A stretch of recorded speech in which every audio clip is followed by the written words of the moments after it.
Do you often get confused about different types of equity mutual funds? Then don't worry, you are at the right place. Before we start, if you are new to my channel, please do subscribe and press the bell icon to receive the regular updates. So without much ado, let's begin. In the previous video, we have discussed that there are three types of mutual funds, namely equity mutual funds, debt mutual funds and balanced mutual funds. Now we will see the categories of equity mutual funds. After a lot of research, I found that there are many ways to categorize equity mutual funds. So I thought to explain everything in one video so that you need not refer the other video after watching this. So equity mutual funds are categorized based on the following criteria: based on investment strategy, based on market capitalization, based on tax treatment, and based on investment style. Oh my god, that's pretty complicated, isn't it? But don't worry, it's going to be very interesting and simple too. The first criteria that I want to present is types of equity mutual funds based on investment strategy. While choosing anything, different people have different strategies. The same applies for investments too. Thus, it is the investment strategy that plays a role here. The strategy includes choosing equity funds based on a particular theme, based on a sector, based on range of companies the money invested in, and based on the performance of companies. It includes thematic funds, sectoral funds, focused funds, and contra equity funds. Let us see one by one in brief. Thematic funds. If you choose an equity mutual fund based on a particular theme, then it is called a thematic fund. A theme simply is an idea. For instance, I may end up choosing equity funds from themes such as infrastructure, consumption, or energy. Maybe because I feel I have knowledge in these subjects. These funds are broad-based because you choose a category of equity funds based on an idea you thought that works for you over the other. For example, I may choose consumption theme equity funds. As the name suggests, these funds invest in consumer-facing companies that produce goods and offer services to consumers. Accordingly, my money might be invested in automobiles, telecom, consumer durables, etc. Since the theme I have chosen covers many sectors, they are known as broad-based. Thematic funds are suitable for mature investors and those who follow market trends and make analytical decisions. Now comes sectoral funds. These funds are invested into any of the sectors of economy such as banking, pharmacy, and information technology, etc. For example, if I have a theme consumption, as I mentioned earlier, there are many sectors that fall under the theme of consumption.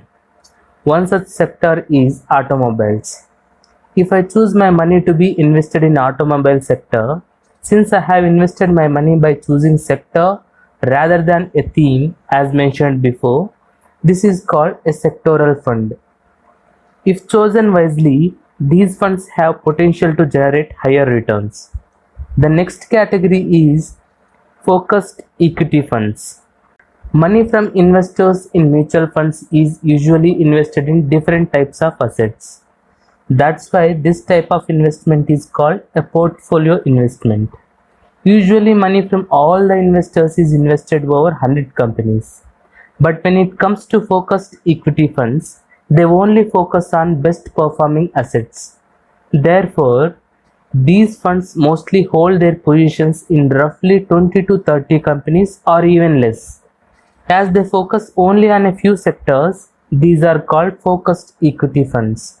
Since these funds only invest in carefully selected companies, they are much more effective in bringing high returns to investors. The final one is contra equity funds. Before discussing about contra funds, I will ask you one question. If you are allowed to choose either a high performing stock that obviously generates higher returns or a low performing stock where there is no guarantee of much returns, which one would you opt for? Most of the people would go the first way. This is exactly the thing that makes the difference when it comes to contra equity funds. Most of the equity funds are invested in high performing stocks, but in contra equity funds, low performing stocks are identified first, and then these low performing stocks are purchased at low cost with the belief that these stocks will recover in the long term. Once they will be recovered, they can be sold at higher prices, thus generating higher returns. Since the idea itself is contradictory, these funds are called contra equity funds. That's all about equity funds based on investment strategy. The next criterion is types of equity mutual funds based on market capitalization. Here, equity mutual funds are classified based on the type of company in which your money is invested. There are three types of companies based on market capitalization. Before knowing them, let's see what a market capitalization is.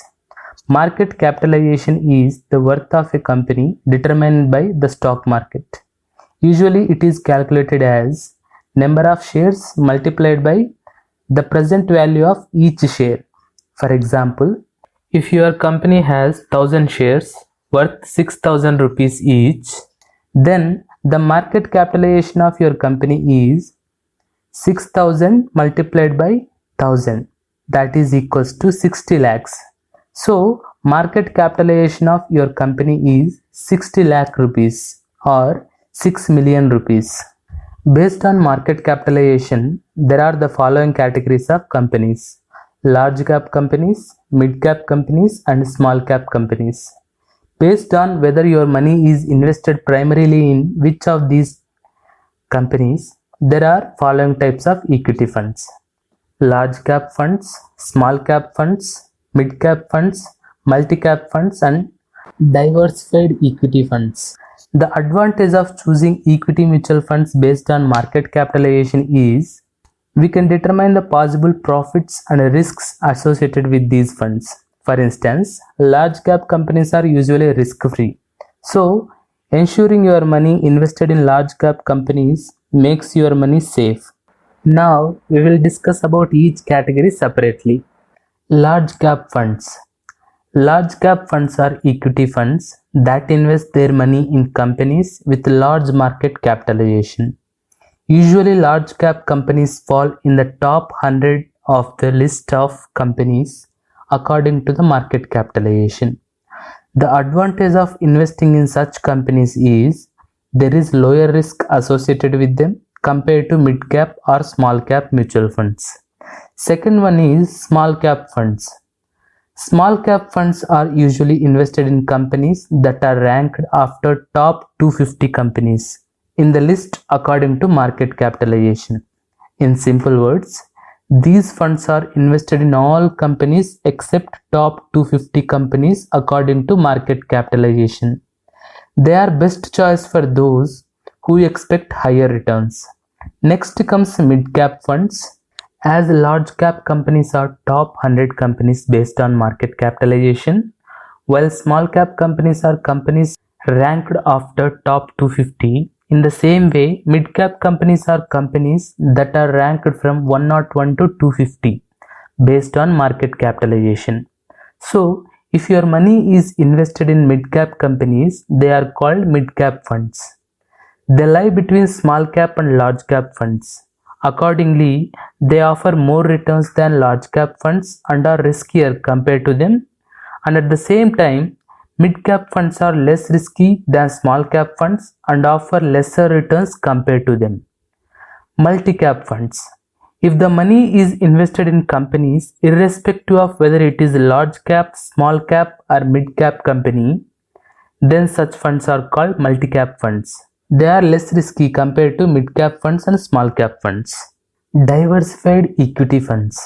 Diversified equity mutual funds are invested in companies regardless of sector and market capitalization. That is, they can be invested in companies with any market capitalization such as large cap, mid cap, and small cap, and may fall under any sector. That's all about types of equity funds based on market capitalization. The next criterion is types of equity mutual funds based on taxation treatment. Most of the investments are not tax free, but there exist a category of equity mutual funds where taxation benefits are available. If you want tax-free benefits up to a limit in investments, then this category is for you. This criterion divides the equity funds based on whether tax benefits are available or not. It includes Equity Linked Savings Scheme, abbreviated as ELSS, and non-ELSS funds. In Equity Linked Savings Scheme, an individual or a Hindu undivided family is allowed a tax deduction of up to 1.5 lakhs. For example, if you want to invest 1 lakh in ELSS, this amount will be excluded from the total taxable income. So it is better option for those who want their invested amount to be excluded from tax up to a limit. Except ELSS, all other equity funds fall under the category of non-ELSS funds, where no tax benefits are available. The final criterion for equity mutual fund classification is types of equity mutual funds based on investment style. This criterion categorizes equity mutual funds based on whether there is an active participation of fund managers in choosing funds or not. Accordingly, there are the following types of equity mutual funds: active funds, passive funds. The first one being active funds. In active funds, there is an active role of fund managers. They make careful decisions about where and when to invest your money for best returns, along with the team of researchers and analysts to support them. Here, the fund managers thinks in such a way to generate higher returns that beat the fund's particular benchmark. Since there is a hand of experts in active funds, investors usually have to pay higher annual fee. The next one is passive funds. In passive funds, your money will be invested based on the performance index prepared by Sensex or Nifty. Since there is no active involvement of fund managers, the annual fee is low compared to active funds. I hope you like watching my videos. If so, please don't forget to like, share and subscribe.